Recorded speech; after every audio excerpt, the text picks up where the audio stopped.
વડોદરા ગ્રામ્ય local crime branch પોલીસે બાતમીના આધારે કરજણ તાલુકાના સાપા ગામની સીમમાંથી પસાર થતા મુંબઈ દિલ્હી નેશનલ એક્સપ્રેસ પરથી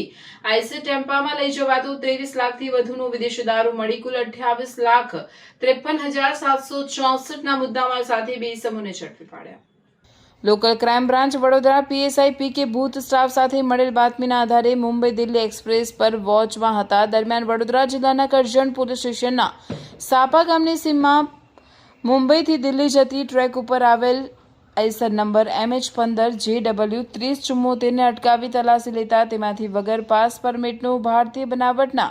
વિદેશી દારૂની પેટી નંગ 316 જેમાં કુલ બોટલ નંગ 7,584 કિંમત 18,17,664 મળી આવેલ। પોલીસે દારૂ મોબાઈલ તથા જીપીએસ સિસ્ટમ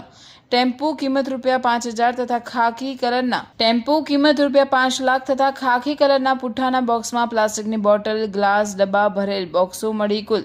28,53,764ના મુદ્દામાં સાથે અર્જુન રામજીત બિંદ રહેવાસી શેખાહી ગામ તાલુકો સાગન જિલ્લો જોહનપુર થાણા સરપતા ઉત્તર પ્રદેશનો